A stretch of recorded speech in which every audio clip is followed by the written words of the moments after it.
Duk alkawarin da aka yi ba a cika shi ba sai ya ruguza abubuwa ya yi barna. Wani sarki ya yi tafiya ya dawo cikin dare, wajen shiga fadarsa sai ya ga wani mutum yana tsaye a gefen gidansa. Yana rawan ɗari yana kakkarwa kuma babu wadatattun sutura a jikinsa. Sarki sai ganshi yake ce masa kaifa. Sai ce sarki wallahi dai kamar yadda kake gani ba da tufafi isassu kuma gashi sanyi ya dame ni. Haka nake kwana a nan waran ko da yaushe. Sai sarki ya ce to ka kwantar da hankalinka, idan na shiga gida zan sa a kawo maka bargo da kaya da zaka rufe jikinka da su. Wannan mutum ya yi farin ciki ya sa tsammanin cewa za a kawo masa wannan kaya. Ko da shigan sarki gida sai manta alkawarin da ya ma wannan mutumi. Da can mutumin nan haka yake daurewa ke kwana, amma alkawarin da sarki ya masa sai ya zare masa gwarzantakansa da kuma juriyarsa. Sai ji sanyin yana ratsa shi fiye da na da. Can tsakiyar dare sanyi ya ci jikin wannan mutumi, wannan mutumi sai ya lura cewa da wuya ya wuce wannan dare zai iya mutuwa saboda sanyi ya ci karfin jikinsa. Sai ya nemi takarda sai ya rubuta wasiƙa wa sarki. Ya ce sarki, kafin haɗuwana da kai na kasance ina daura sanyin da yake shiga jikina, amma alƙawarin da kamun sai ya zare min wannan juriya da dauriya sakamakon dogaro da na yi cewa za ka kawo mini mayafi.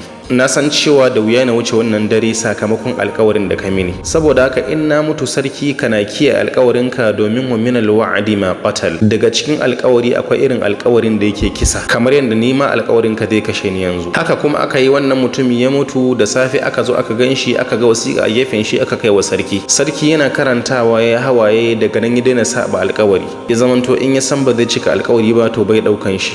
Kwarai kuwa duk alkawarin da ka dauka ko da bai kisa ba to zai wargaza wani abu, zai ruguza wani abu. Wasu suna dan manajin kasuwarsu, suna samun abun da suke samu sun dogara da wannan kasuwa. Sai kaga cewa wasu sun musu alkawarin jari ko kuma za su taimake su, daga nan sai su fara wasa da yar kasuwan da suke jalabtawa da ita. Karshen ta sai kaga cewa jarin da suke da shi ya ruguje kuma ba a cika musu alkawarin su ba. Wani kuma za a masa alkawarin cewa za a nema masa aiki ko za a bashi babban aiki, sai ya wasa da aikin shi karami har ya rasa shi. Ko da ke kwanan nan ma na an ce akwai waɗanda suka bar aiki saboda Hamster Combat sun musu alƙawarin cewa za su ba su daloli. Saboda haka kada ka dogara da alƙawarin mutane, duk abun da kake yi ka rike shi, kada ka yadda ka rabu da shi har sai kaga an cika maka alƙawari. Amma idan ka yi wasa da na hannunka to ka sani cewa ka kama kumfa, ka kama ruwa.